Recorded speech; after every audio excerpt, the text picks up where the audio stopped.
The business model canvas of the Swiss Professor Osterwalder has simplified the way how to present the business structure, but we still have a high rate of failure amongst innovation projects when it comes to product market fit, which is also one of the biggest challenges startups are facing. Does it mean that these canvas cannot do the job, or we don't know how to use it? Since you cannot blame a tool, I will show you in this video how to use these canvas properly, especially for innovation. The business model canvas is basically composed of those 9 fields: customer segments, value proposition, channels, customer relationships, revenue streams, key resources, key activities, key partnerships, and cost structure. And they are so obvious to explain them one by one, but unfortunately it is not obvious in which order to fill them out and what to do, especially for projects in early stages of innovation. The first thing to know before doing anything to this canvas is that this tool is not made to visualize our fantasy ideas that has no relation with the reality. So you need first to do a proactive market research about the customer segment, or you know them really well through projects or work together.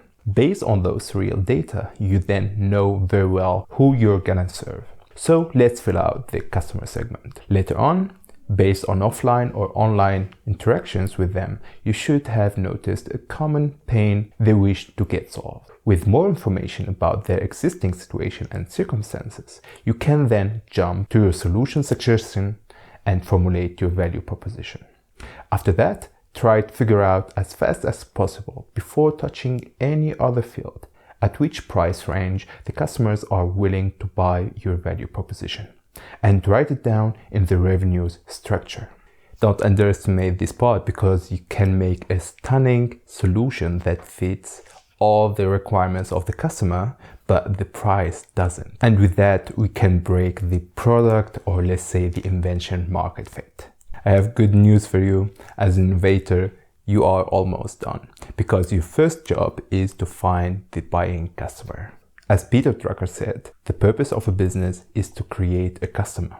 Defining the customer segment, the offer he wants to buy, and the price he wants to pay are the critical parts you need to focus on first. If you nail them, the rest will follow. So why don't we move to the other blocks now? Very simple, because it could be a waste of time, since you don't know yet about the price the customer is willing or is comfortable to pay. The moment you have that information, you first predefine the profit margin, which should be high to be able to cover the scaling and growth costs.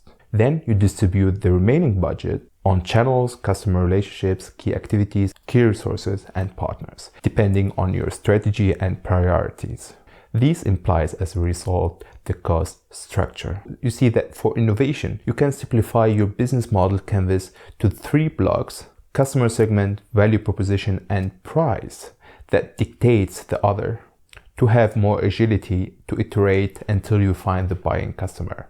The business model canvas is not a tool to speculate with our imagination ideas, but it is dedicated to summarize and collect the data from the market to understand what this market wants us to build. Our creativity will find then the way to build that value proposition with the dictated price and the predefined profit margin to deliver the best output and outcompete the competitors. Don't forget that through this canvas, we build our creative ideas upon a market need, and we don't dictate the market behavior through a canvas we build behind closed doors. I hope you get value from this video. If you like such tips about the transfer of invention to innovation successfully, please subscribe to this channel. This is Walid. Ciao.